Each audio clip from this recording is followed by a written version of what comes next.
सबसे पहले बारोबार में बात करेंगे कि आखिर 20,000 करोड़ के जल जीवन मिशन टेंडर्स की सौदेबाजी का दोषी आखिर कौन है। दरअसल पीएचडी 2 साल बाद भी प्रकरण में आरोप तय नहीं कर पाई है। सौदेबाजी और भ्रष्टाचार के इस मामले को दबाकर अधिकारी बैठ गए हैं। एसीबी ने कार्रवाई के लिए 6 महीने पहले पीएचडी को मामला भेजा। सौदेबाजी में लिप्त अधिकारी और इंजीनियर्स के खिलाफ कार्रवाई की रिपोर्ट मांगी।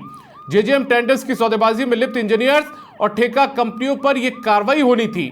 20 से ज्यादा इंजीनियर्स और 14 ठेका कंपनियों ने मिलकर सौदेबाजी इस घोटाले में की थी। इन सभी की मिलीभगत से साल 2022 में जेजेएम के बड़े टेंडर्स में पुलिंग की गई थी। 20,000 करोड़ के बड़े टेंडर्स में 28 से 42% तक ज्यादा दरें आई थी। पीएचडी की फाइनेंस कमेटी ने दरों को सही ठहराते हुए टेंडर भी अप्रूव कर दिए थे, यानी कि मंजूरी उन्हें दे दी थी। लेकिन तत्कालीन सीएस ने मीडिया की खबरों और शिकायतों को गंभीरता से लिया था। जांच के दौरान सौदेबाजी और पुलिंग से टेंडर्स की दरें ज्यादा होना प्रमाणित हुआ था। उसके बाद वित्त विभाग ने पीएचडी के इन सभी टेंडर्स को निरस्त कर दिया था। जेजेएम यानी कि जल जीवन मिशन के इन टेंडर्स की सौदेबाजी की एसीबी में शिकायत भी पहुंची थी। दस्तावेजों की जांच के आधार पर एसीबी ने भी टेंडर्स में पुलिंग की बात मानी थी।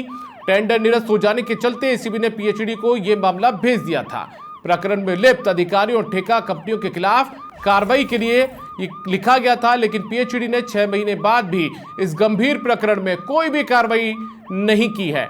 प्रकरण में लिप्त अधिकारी और इंजीनियर्स और ठेका कंपनियों को बचाने में अधिकारी जुटे में।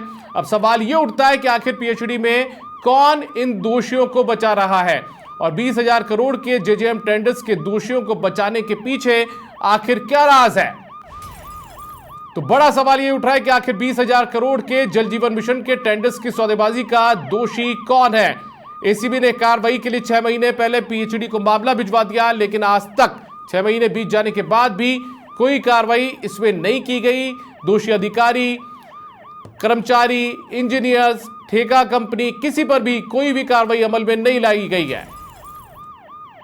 20 से ज्यादा इंजीनियर इस सौदेबाजी में शामिल थे। 14 के करीब ठेका कंपनियां शामिल थी, लेकिन किसी पर भी कोई भी कार्रवाई 6 महीने बीत जाने के बाद भी नहीं की गई है। तो बड़ा सवाल तो उठेगा और बड़ा सवाल उठना लाजमी भी है कि आखिर 20,000 करोड़ के इन जल जीवन मिशन के टेंडर्स की सौदेबाजी का आखिर दोषी कौन है।